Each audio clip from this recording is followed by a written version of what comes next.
Shalom. Selamat pagi, salam sehat buat kita semua. Pertama-tama saya mengucapkan banyak terima kasih kepada Tuhan Yesus dan juga kepada Bapak Pendeta dan Bapak Gembala kita bersama Ibu, dan kepada semua hamba-hamba Tuhan dan badan pengurus jemaat untuk kesempatan yang sangat istimewa ini, di mana kita bersama-sama datang untuk merayakan kenaikan Yesus Kristus ke surga. Dan saya percaya kita tidak akan menyia-nyiakan waktu ini, kesempatan ini, sebab waktu hidup kita adalah kesempatan yang terbaik untuk Tuhan bisa mencurahkan sesuatu bagi kita. Dan saya berdoa saudara, hari ini kita akan pulang membawa berkat-berkat yang baru dari Tuhan. Siapa yang mau diberkati oleh Tuhan, lambaikan tangan saudara. Tepuk tangan kemuliaan buat Tuhan kita. Saudaraku yang kekasih, mari buka Alkitab kita. Ada dua pembacaan yang akan kita baca, tetapi saya tidak akan membaca semuanya. Yohanes pasal 14 ayat 1 sampai ayat 14. Yohanes 14 ayat 1 sampai ayat 14, dan Kisah Para Rasul pasal 1 ayat 6 hingga ayat 11. Kisah Para Rasul pasal 1 ayat 6 sampai ayat 11. Saya akan membaca Yohanes saja. Pasal 14 ayat 1 sampai ayat 3. Janganlah gelisah hatimu, percayalah kepada Allah, percayalah juga kepadaku. Di rumah Bapakku banyak tempat tinggal. Jika tidak demikian, tentu aku mengatakannya kepadamu. Sebab aku pergi ke situ untuk menyediakan tempat bagimu. Dan apabila aku telah pergi ke situ dan telah menyediakan tempat bagimu, aku akan datang kembali dan membawa kamu ke tempatku, supaya di tempat di mana aku berada, kamu pun berada. Saudara nanti bisa membaca di rumah masing-masing pasal 14 ini sampai ayat yang ke-14. Nah saudaraku yang kekasih, tema kita hari ini adalah agenda kenaikan Yesus Kristus. Saudara, saya memulai dengan satu pernyataan seperti ini. Kita sebagai orang percaya, sebagai anak Tuhan, kita harus bangga. Kita harus bangga kita punya Tuhan seperti Tuhan Yesus. Mengapa kita bangga, saudara? Ada banyak alasan yang bisa saya kemukakan mengenai kebanggaan kita sebagai anak Tuhan, sebagai pengikut Tuhan. Tetapi paling tidak momen seperti ini haruslah menjadi kebanggaan buat kita. Sebab ada begitu banyak tokoh agama di dunia ini yang punya tanggal lahir, punya tanggal mati, tapi tidak punya tanggal bangkit. Bahkan tidak punya tanggal kapan dia naik ke surga. Tetapi saya dan saudara, kita punya Tuhan yang punya tanggal lahirnya, punya tanggal matinya, punya tanggal bangkitnya, dan juga punya tanggal kenaikannya. Dan saudara, di Indonesia semuanya itu tanggal merah. Betul tidak, saudara? Jadi saudaraku yang kekasih, dunia mengakui tanpa mereka sadari bahwa hanya Tuhan Yesuslah yang adalah Tuhan yang jelas, Tuhan yang pasti, dan Tuhan yang benar. Saudara bangga punya Tuhan Yesus? Mari bilang samping kiri saudara, kanan saudara, saya bangga punya Tuhan Yesus. Haleluya. Nah Bapak Ibu Saudara yang kekasih, kalau kita punya Tuhan yang jelas, Tuhan yang pasti, Tuhan yang benar, itu berarti setiap momen yang terjadi di dalam kehidupannya dan apapun yang dia lakukan, dia punya agenda yang pasti, yang jelas buat kehidupan saya dan saudara. Nah saudaraku yang kekasih, hari ini mari kita lihat apa agenda Tuhan ketika dia memilih untuk kembali ke surga. Setelah dia bangkit dari antara orang mati, dia menampakkan diri kepada murid-muridnya selama 40 hari. Dan pada hari yang ke-40, seperti hari ini, momen ini, dia naik ke surga. Nah apa agendanya Tuhan? Sehingga saudara dia harus kembali ke surga. Tuhan Yesus tidak sekedar kembali ke tempat asalnya. Kalau kita saudara setelah kita berpergian ke luar negeri, habis masa wisata kita akan pulang. Dan tidak ada agenda lain selain kita pulang ke kampung kita, ke rumah kita, ke kota kita.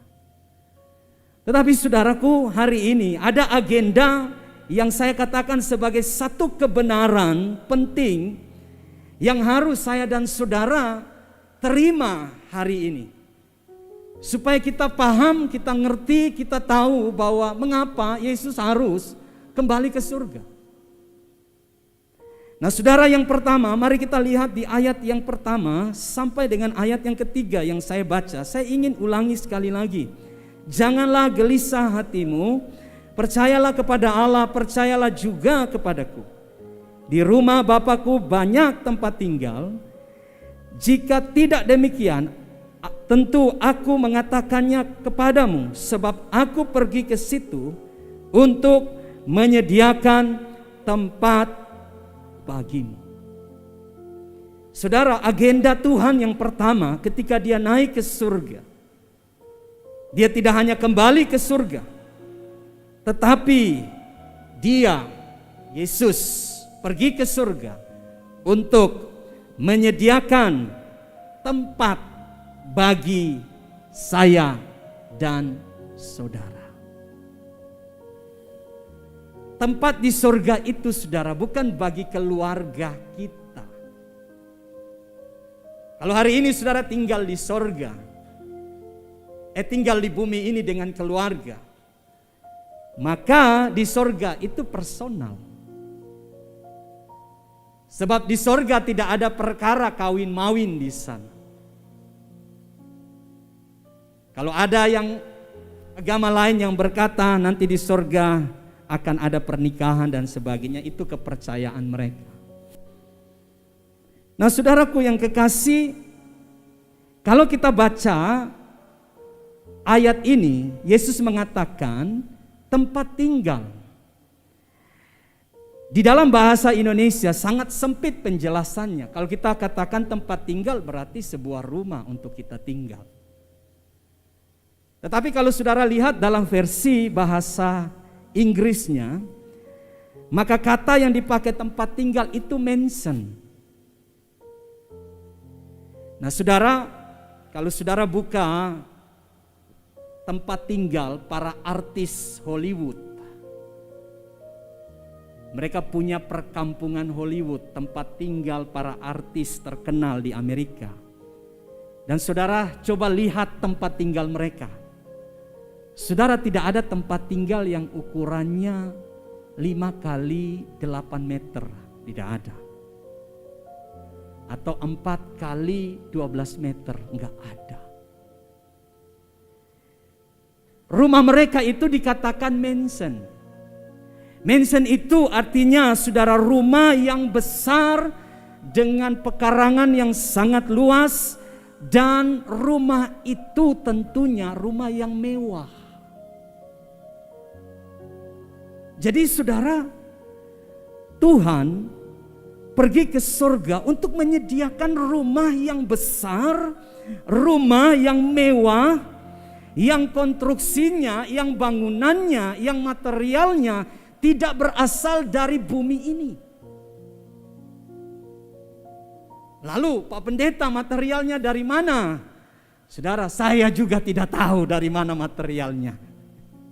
Nanti kalau di surga baru kita tanya, amin. Atau Pak Gembala katakan, saya mau bangun rumah mewah di sana deh, saya kirim material ke surga. Jangan kirim material, saudara, kirim saja perbuatan baik, saudara. Nah, saudara, Tuhan berjanji, ini bukan janji pendeta, bukan janji gembala, tapi ini janji Yesus bahwa ketika aku pergi ke situ, situ itu adalah heaven, rumah Bapa, aku akan menyediakan tempat, mansion, rumah yang luas, rumah yang mewah, rumah yang besar kepada saya dan saudara. Jadi kalau hari ini saudara punya rumah kecil, bersyukurlah. Amin. Jangan juga terlalu bangun yang besar-besar di bumi ini, saudara. Sampai akhirnya banyak kamar yang kosong, tidak terpakai. Mengapa? Karena pasti kita akan tinggalkan. Tuhan sudah siapkan buat kita di sana. Nah, saudaraku yang kekasih, hari ini saudara, ini janji Tuhan buat kita. Bahwa Dia menyediakan tempat yang layak untuk kita tinggali. 2 Korintus pasal 5 ayat 1, mari kita buka bersama-sama ayat ini. 2 Korintus pasal yang kelima ayat 1. Karena kami tahu bahwa jika kemah tempat kediaman kita di bumi ini dibongkar. Apa itu, saudara? Kemah kediaman kita di bumi, yaitu tubuh kita. Saudara, tubuh saudara, saya dan saudara adalah kemah kediaman kita di bumi. Allah telah menyediakan sebuah tempat kediaman di sorga bagi kita. Suatu tempat kediaman yang kekal, yang tidak dibuat oleh tangan manusia. Jadi tempat saya dan saudara itu tidak dibuat oleh manusia. Saat saya dan saudara meninggalkan tubuh ini, ya adalah kemah kediaman kita di bumi, maka kita akan mendapatkan tempat yang terbaik yang Yesus sedang persiapkan buat saya dan saudara. Ada amin. Namun saudara, hal yang membingungkan kita dan juga membingungkan murid-murid. Coba saudara perhatikan di ayat selanjutnya, ayat 3 dan ayat 4 sampai ayat 5. Alkitab berkata, dan apabila aku telah pergi ke situ dan telah menyediakan tempat bagimu, aku akan datang kembali dan membawa kamu ke tempatku, supaya di tempat di mana aku berada, kamu pun berada, dan kemana aku pergi, kamu tahu jalan ke situ. Ayat 5, ini dia masalahnya. Kata Thomas kepadanya, Tuhan, kami tidak tahu kemana engkau pergi. Jadi bagaimana kami tahu jalan ke situ? Saudara, ketika Yesus ngomong tempat, seorang yang bernama Thomas yang disebut Didimus, memang Thomas ini saudara seringkali menjadi masalah di dalam kelompok murid-murid. Karena dia adalah orang yang ingin bukti. Dia selalu ingin lihat dulu baru percaya. Dia katakan kepada Tuhan, Tuhan, terima kasih Tuhan janji rumah buat saya dan teman-teman saya. Tetapi bagaimana kami tahu jalan ke sana? Saudara, hari-hari ini ada seorang yang sangat kaya. Ya, bahkan dia menggantikan seorang yang kaya yang namanya Jeff Bezos. yang kita kenal hari-hari ini viral oleh karena presiden kita berjumpa dengan dia. Ya, Pak Elon Musk. Saudara, saya kemudian meneliti sekilas saja tentang dia. Pak Elon ini, saudara, dia berasal dari orang yang sangat miskin. Jadi sejarahnya dia tinggal di Afrika, kemudian dia berangkat ke Kanada dan memulai karirnya di sana, kuliah di sana. Dan saudara, per 21 Mei tahun ini, itu kekayaannya mencapai 3.047 triliun rupiah. Saya nggak tahu kalau uang sebanyak itu. Kalau ada saja yang punya uang di gereja Gia, mungkin saudara, gedung ini sudah mencapai 10 lantai atau 15 lantai. Tetapi kita jangan takut, ada Yesus di sini. Amin. Dia lebih kaya dari Pak Elon. Saudara, Pak Elon ini kemudian membangun sebuah perusahaan. Dia banyak perusahaan, tapi ada satu perusahaan yang namanya SpaceX. SpaceX ini, saudara, dia menciptakan roket peluncur pesawat untuk membawa satelit ke bulan atau ke antariksa. Nah, persoalan, saudara, roket peluncur selama ini itu sekali pakai, ketika roket itu meluncurkan pesawat keluar angkasa, lalu kemudian roket itu masuk menerobos atmosfer bumi, maka roket itu akan hancur. Nah, Pak Elon ini bersama dengan timnya, dia membuat roket yang bisa mengantarkan pesawat membawa satelit itu dan kembali dalam keadaan yang baik dan bisa digunakan kembali. Sangat kaya, saudara. Dia sudah menciptakan beberapa roket peluncur. Dan saudara, karena dia telah berhasil, saudara, dia berencana membangun rumah kaca di planet Mars. Dan karena rencananya ini, saudara, sudah disetujui dan dia punya dana untuk itu, dia bisa membawa setiap orang kapan saja untuk berwisata di planet Mars. Siapa tahu ada di antara kita yang mau mendaftar, saudara, ke sana. Tentunya kita harus kumpul uang banyak-banyak, amin. Jadi selain astronot, saudara, Pak Elon ini mau membawa orang awam untuk keluar masuk dari bumi ke planet Mars. Namun hal yang saya pikirkan di sini, bahwa sehebatnya dan sekayanya Pak Elon ini, bahkan badan antariksa Amerika yang bernama NASA tidak pernah menemukan di mana itu surga. Tidak ada pernah teknologi canggih manusia dapat menemukan di mana itu surga. Surga tidak bisa dideteksi oleh teknologi. Tetapi ada seorang yang bernama Paulus. Saudara, mari kita buka kisah ini. 2 Korintus pasal 12 ayat 1 sampai ayat 4. 2 Korintus pasal 12 ayat 1 hingga ayat 4.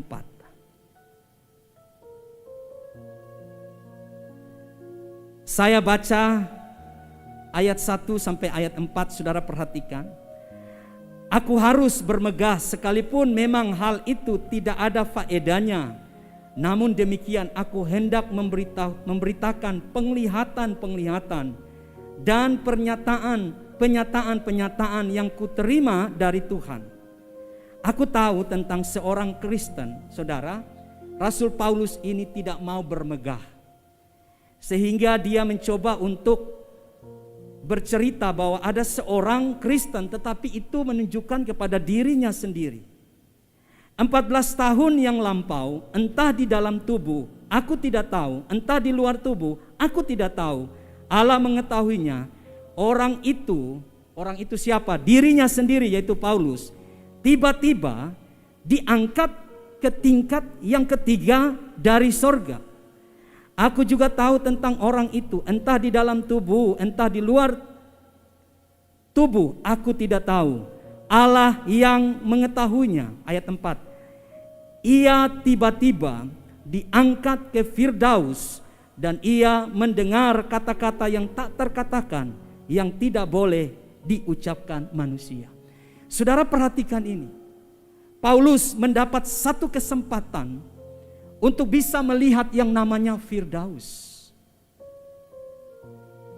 Saudara, Firdaus itu adalah tempat di mana orang-orang percaya yang mati dikumpulkan bersama-sama di sana sampai menunggu waktunya untuk mereka masuk ke dalam sebuah kerajaan yang baru yang disebut dengan kerajaan sorga. Jadi Firdaus itu, saudaraku, adalah tempat buat orang yang percaya yang mati. Sampai Yesus datang kembali pada kali yang kedua, barulah mereka masuk menghadapkan ke takhta Allah yang disebut dengan Bema, dan mereka semua akan menikmati yang namanya sorga atau kerajaan Allah itu. Jadi saudara, Paulus melihat benar dan realistis tentang sorga. Jadi sorga itu bukan angan-angan. Rumah yang Tuhan sediakan itu bukan cerita palsu, bukan cerita bohong. Tetapi Yesus naik ke surga untuk menyiapkan tempat buat saudara. Pertanyaan Thomas ini, bagaimana kami tahu jalan ke sana? Saudara lihat ayat yang ke-6 jawaban Yesus kepada Thomas dalam Yohanes pasal 14 tadi. Kata Yesus kepadanya, "Akulah jalan dan kebenaran dan hidup. Tidak ada seorang pun yang datang kepada Bapa kalau tidak melalui aku." Ketika Thomas ragu, Tuhan, mungkin saudara juga bertanya hari ini, di mana itu surga? Kemana kami harus pergi? Jalannya di mana? Yesus berkata, I am. Yesus sedang mau bilang kepada saya dan saudara, akulah jalan itu. Melalui akulah engkau dapat sampai ke surga itu. Engkau dapat berjumpa dengan Bapa itu. Yesus sedang mengatakan kepada Thomas, Thomas, hari ini jangan engkau ragu lagi. Jangan engkau pertanyakan soal imanmu kepadaku. Jangan sampai imanmu digoyahkan oleh dunia ini dengan segala kemegahannya, sampai engkau tidak percaya lagi kepadaku, bahwa akulah pemilik sorga itu sendiri. Akulah jalan itu. Dan waktu engkau percaya dan menaruh imanmu kepadaku, maka dalam sekejap ketika engkau menutup matamu dan ketika engkau membuka matamu, engkau sudah berada di rumah yang aku sediakan bagimu. Ada amin. Jadi hari ini saudaraku yang kekasih, jangan sampai imanmu digoyahkan oleh dunia ini. Jangan sampai mata saudara tertarik hanya kepada kemegahan dunia ini. Saya mau katakan kepada saudara, kemegahan sorga, kemegahan rumahmu di sorga lebih daripada apa yang engkau lihat hari ini. Itu sebabnya jangan lepaskan Yesus dalam hidupmu. Amin. Yang muda-muda jangan lepaskan Yesus karena seorang kekasih yang tidak seiman denganmu. Jangan kompromi karena uang, tinggalkan Yesus. Jangan karena bisnis untuk meraih keuntungan yang besar, tinggalkan Yesus. Sebab Yesus adalah kunci saudara punya jalan ke surga. Lalu seorang yang bernama Filipus, ayat 8 saudara lihat. Kata Filipus kepadanya, Tuhan, tunjukkanlah Bapa itu. Tadi Thomas bilang, Tuhan di mana jalannya? Lalu Filipus bilang, tunjukkan Bapa itu, tunjukkan sorga itu. Lalu Yesus bilang kepada dia, telah sekian lama aku bersama-sama dengan engkau Filipus, namun engkau tidak mengenal aku. Barang siapa telah melihat aku, ia telah melihat Bapa. Bagaimana engkau berkata, tunjukkanlah Bapa itu kepada kami? Yesus di dalam Bapa, Bapa di dalam Yesus. waktu saudara punya Yesus. Waktu Yesus ada di hidup saudara, saudara juga punya Bapa dalam hidup saudara. Dan kalau saudara punya Bapa, maka saudara juga punya sorga, jaminan yang kekal Tuhan sediakan bagi saudara. Amin. Berapa banyak saudara yang ingin punya rumah di sana? Boleh angkat tangan saudara. Puji Tuhan. Yang mau setengah-setengah angkat juga enggak apa-apa saudara. Siapa yang sudah rindu ke rumah di sorga? Tidak ada yang berani saudara. Siapa yang pengen rumah di sorga? Boleh angkat tangan. Saya mau lihat, jangan malu, angkat tangan. Jangan dulu, kalau pendeta belum suruh turun, jangan suruh turun saudara. Nanti saudara berdosa di hadapan Tuhan. Nah, turunkan. Siapa yang sekarang ingin ke sorga? Oh, ada yang sudah mau. Ibu Gembala, saya juga mau Bu Gembala. Kadang-kadang orang yang tidak mau itu yang cepat pergi. Makanya saya bilang, Tuhan, saya rindu sorgamu, tapi Tuhan masih ada yang harus saya kerjakan. Kalau sudah waktunya saya kembali ke sorga, saya tidak mau balik-balik lagi ke bumi. Ada hamba Tuhan yang balik-balik ke bumi saudara, luar biasa. Itu pengalaman yang luar biasa. Tetapi buat saya, kalau saya sudah di sorga, saya tidak mau kembali lagi, kecuali Tuhan yang menyuruhnya.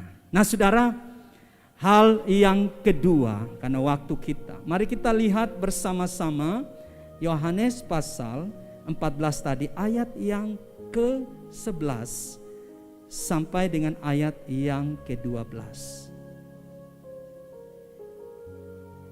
Percayalah kepadaku bahwa aku di dalam Bapa dan Bapa di dalam aku, dan setidak-tidaknya percayalah kepada pekerjaan-pekerjaan itu sendiri. Saudara perhatikan ayat 12.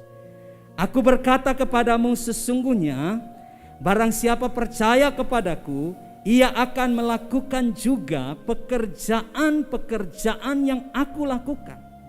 Bahkan pekerjaan-pekerjaan besar yang lebih, pekerjaan-pekerjaan yang lebih besar daripada itu, sebab aku pergi kepada Bapa. Jadi Yesus bilang, aku pergi kepada Bapa, aku naik ke surga, supaya aku dapat memerintah melalui hidup kita. Yesus naik ke surga supaya dia dapat memerintah melalui kita. Kalau saudara perhatikan bagaimana reaksi murid-murid Yesus, kalau saudara buka dalam Lukas, kita buka satu ayat di Lukas. Lukas pasal yang terakhir, ayat yang ke-51. Lukas pasal 24 ayat 51. Dan ketika ia sedang memberkati mereka, ia terpisah dari mereka dan terangkat ke surga. Saudara, Yesus naik ke surga pasti menimbulkan duka cita di hati murid-muridnya. Bayangkan kalau saudara sudah bersama-sama dengan seseorang, lalu kemudian dia meninggalkan saudara. Apalagi orang itu sangat baik kepada saudara, dia mengasihi saudara, lalu dia pergi meninggalkan saudara, pasti saudara akan merasakan kehilangan yang sangat. Tetapi berbeda dengan reaksi murid-murid, ayat 52. Mereka sujud menyembah kepadanya, lalu mereka pulang ke Yerusalem dengan sangat bersukacita. Seharusnya berduka cita, tetapi murid-murid bersukacita. Saudara, yang tulis Lukas dan Kisah Para Rasul itu adalah Dr. Lukas. Dan penulisan ini sangat erat kaitannya. Kalau saudara baca Lukas, saudara harus baca Kisah Para Rasul. Rupanya ketika Yesus naik ke surga, kalau saudara buka kitab Kisah Para Rasul, Lukas menulis bahwa mengapa murid-murid pulang dengan bersukacita. Di ayat yang ke-8 dari Kisah Para Rasul pasal 1, di situ dikatakan begini, tetapi kamu akan menerima kuasa kalau Roh Kudus turun ke atas kamu, dan kamu akan menjadi saksiku. Saudara perhatikan, bukan saja di Yerusalem, tetapi di seluruh Yudea dan Samaria dan sampai ke ujung bumi. Jadi saudara, Yesus naik ke surga. Tujuannya apa? Supaya dia memerintah melalui hidup kita. Bagaimana caranya saudara? Dia utus pribadi yang lain. Pribadi yang berbeda dari dirinya. Yang tidak memiliki daging, yaitu Roh Kudus. Mereka satu, Bapa, Yesus dan Roh Kudus satu. Itu sebabnya dia katakan, aku lebih baik pergi. Supaya aku mengutus pribadiku yang lain yang bernama Roh Kudus. Roh Kudus itu akan tinggal di dalam kamu. Dia akan datang ke dalam kamu. Dia hidup di dalam kamu. Dia yang akan berkuasa melalui kamu. Dan dia akan memakai kamu dengan luar biasa. Lebih daripada apa yang kamu lakukan sebelumnya ketika kamu bersama-sama dengan aku. Jadi saudara, murid-murid tidak lagi berduka cita karena mereka masuk satu era yang baru. Satu era masa Roh Kudus yang tidak terbatas. Kalau Yesus masih ada di Yerusalem, Yesus hanya terbatas di Yerusalem, terbatas di Israel. Tetapi ketika Yesus naik ke surga, dia utus Roh Kudusnya. Roh Kudusnya memenuhi setiap hati orang percaya. Dan saudaraku yang kekasih, bagaimana saudara lihat pekerjaan Tuhan mulai tersebar. Mulai dari Yerusalem, Yudea, Samaria, bahkan sampai ke ujung bumi. Dan saudara saksikan bagaimana murid-murid Yesus, mereka begitu luar biasa memberitakan Injil. Mereka dengan berani, mereka dengan penuh hikmat, mereka dengan penuh kuasa. Mereka tidak takut soal apapun. Petrus yang dulu menyangkal Yesus, yang pernah jatuh, tetapi ketika dia diurapi oleh Roh Kudus, saudara perhatikan, dia menjadi seorang martir bagi Kristus. Thomas yang dulunya seorang peragu, Thomas yang mempertanyakan tentang keberadaan dan keabsahan Yesus mati. Dia ingin melihat tangan yang berlubang, dia ingin melihat lambung yang tertikam itu. Dia ingin melihat dulu baru percaya. Tetapi ketika Roh Kudus turun ke atasnya, saudara, kisah di dalam perjalanan pemberitaan Injil, dia sampai ke India dan di sana dia mati secara martir. Saudara, kunci kerajaan Allah tidak diberikan kepada malaikat. Alkitab berkata kunci kerajaan Allah diberikan kepada saya dan saudara. Yesus sekarang duduk di sebelah kanan Allah Bapa. Dia memberikan kunci kepada saudara. Dia memberikan kuasa dan hikmat kepada saudara, keberanian kepada saudara, karena Roh Kudus pribadinya tinggal di dalam saudara. Sehingga saudara punya hikmat, saudara punya kuasa, saudara bisa melakukan pekerjaan-pekerjaan Yesus yang besar di dalam dunia ini. Ada amin saudara. Hari ini saudara bisa berdoa buat orang di Amerika dan mujizat Tuhan terjadi. Satu ketika saudara, satu ibu telepon saya. Saya tidak tahu saya sudah saksikan ini kepada saudara. Dia katakan, Pak, tolong doakan om saya.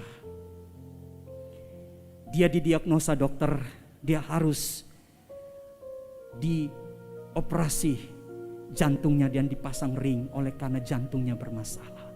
3 dokter sudah menangani dia dan 3-tiganya sepakat harus dioperasi.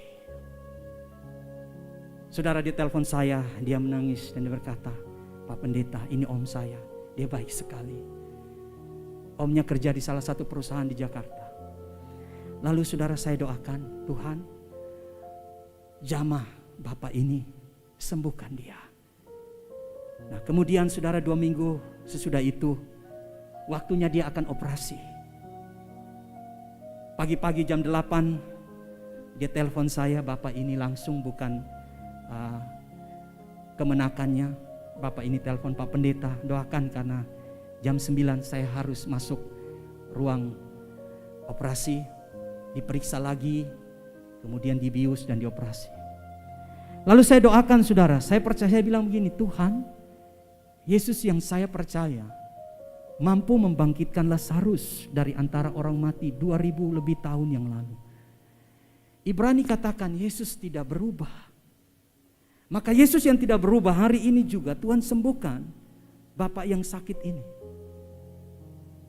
Dalam nama Yesus saya katakan, saya percaya engkau sembuh. Mau melalui medis atau tidak melalui medis, cara Tuhan yang terbaik. Lalu dia tenang, dia masuk ruang operasi, saudara. Ketika dia masuk, betapa terkejutnya dia ketika dia harus diperiksa kembali. 3 dokter yang memeriksa dia hadir di situ, dokter jantung, dokter operasi, dokter anestesi, memeriksa dia kembali. Dan apa yang dikatakan 3 dokter itu sama. Bapak tidak perlu operasi lagi. Jantung Bapak sehat, silakan pulang. Saudara, saya tahu saya tidak punya kuasa. Tetapi Alkitab saya mencatat bahwa Tuhan mengutus Roh Kudus-Nya, memberikan kuasa di dalam diri kita untuk memerintah segala penyakit tunduk dalam nama Yesus. Amin. Tuhan menaruh kuasa dalam perkataan mulut kita supaya kita dapat memerintahkan setan dalam nama Yesus tunduk, setan tunduk. Kunci kerajaan surga tidak diberikan kepada malaikat, saudara, diberikan kepada saudara. Mujizat tidak jauh daripada perkataan kita. Kadang-kadang banyak anak Tuhan ketika hadapi masalah, yang pertama saudara mengeluh. Tuhan, bagaimana ini? Tuhan, bisakah saya lewati ini? Tuhan, apakah saya sanggup untuk dapat melewati peristiwa ini? Saudara, hari ini Tuhan berjanji saya dan saudara lebih daripada pemenang. Amin. Mengapa? Karena ada pribadinya, yaitu Roh Kudus di dalam kita. Ketika engkau berkata dengan iman, maka perkataan itu hidup. Dan itu menghidupkan. Itu sebabnya saudara anak Tuhan, jangan kita berkata-kata yang buruk terhadap keadaan kita. Kalau ada masalah jangan bilang mati lalu. Susah lalu. Stres kak. Aduh, minyak goreng naik harganya. Bensin mau naik, Pertamax mau naik. Ya. Jangan saudara. Berdiri dengan otoritas saudara. Saya anak Allah. Saya pemenang. Saya ditentukan bukan menjadi orang yang kalah atas masalah saya. Saya ditentukan menjadi orang yang menang atas pergumulan saya. Hai pergumulan, engkau sebesar apapun, aku punya Tuhan yang lebih besar daripadamu. Amin. Ketika aku berkata gunung persoalanku pindah dalam nama Yesus, maka persoalanku akan pindah. Mengapa saudara? Karena Tuhan menyertai perkataan iman saudara. Saudaraku, satu kali waktu kami pas benar-benar habis, saudara. Ini kejadian beberapa waktu yang lalu. 1 minggu atau 2 minggu lalu. Saya duduk dalam ibadah. Saya berdoa. Tuhan, saya melayani Tuhan. Engkau Tuhan yang bertanggung jawab atas masalah saya. Sudah saudara, saya cuma berdoa sederhana begitu. Kalau saudara sudah dengan Tuhan, saudara rasa Tuhan itu sahabat. Gak perlu saudara harus menangis-nangis, gak perlu saudara harus meratap-ratap. Gak perlu. Kalau saudara sudah dengan seorang sahabat, saudara akan datang dan bilang, "Hai kawan, hai bro, sis, tolong saya dulu." Karena sudah sahabat. Dengan Tuhan pun begitu. Lalu saudara, ketika kami pulang seperti biasa, kami ibadah itu jam 7, selesainya 8:30. Kami pulang, kami mampir di salah satu toko untuk beli minuman. Dan memang saat itu saudara, saya punya kebutuhan yang sangat mendesak. Tiba-tiba anak saya yang pertama, dia harus retreat ke Malino. Dan itu biayanya besar, belum lagi perlengkapannya dan biaya-biayanya besar. Dan tiba-tiba tidak ada persiapan saudara, karena mereka mengadakannya secara tiba-tiba. Karena sudah COVID sudah mereda, tiba-tiba mereka orang-orang Kristen di sekolah itu mengadakan retreat 2 malam 3 hari di Malino. Jadi dia bilang, "Papa, saya butuh uang untuk ini." Saya bilang, "Nak," saya tidak menjawab bilang papa tidak ada uang, tapi papa bilang, saya bilang kepada dia, "Baik nak, Tuhan pasti tolong kita." Lalu saudara, saya doa itu, saya kembali ke cerita yang tadi, kami belanja di salah satu tempat, lalu kami keluar.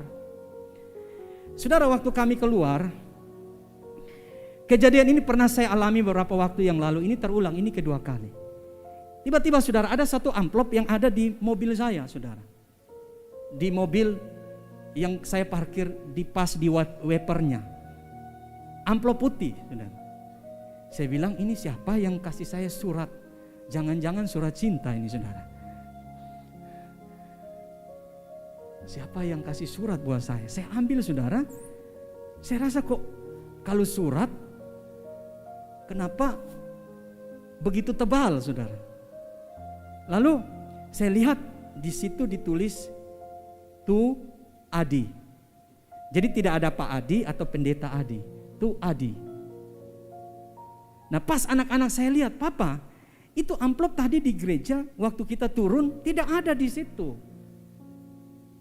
Kenapa sekarang ada di mobil kita? Nah, saudara, itu di tempat depannya Brimob, saudara. Kalau saudara ke Hati Mulia itu ada Brimob.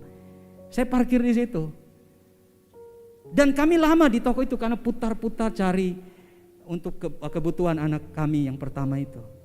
Lalu saya ambil, saya bilang, wah, ini kalau surat tipis tapi ini kok tebal. Dan saudara tahu apa yang terjadi?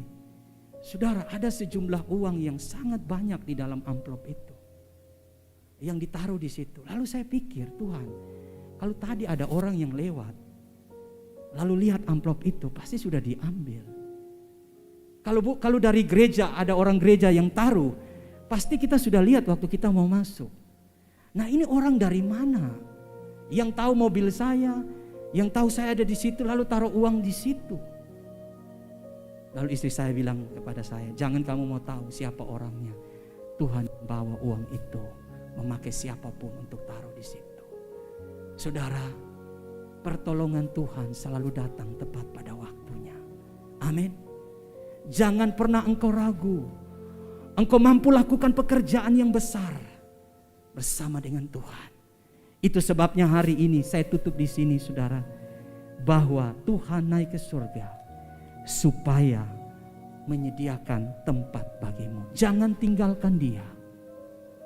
Sekeras apapun masalah yang saudara hadapi, masalah keuangan, masalah pekerjaan, masalah apapun, sakit penyakit, ingat baik, tetaplah pegang Yesus. Yang kedua, Yesus naik ke surga. Kita patut bersuka cita sebab Dia kembali. Bukan dalam bentuk fisik, tapi bentuk roh. Dia tinggal di dalam saudara. Ada hikmat dalam hidup saudara. Ada keberanian, ada kuasa dalam hidup saudara.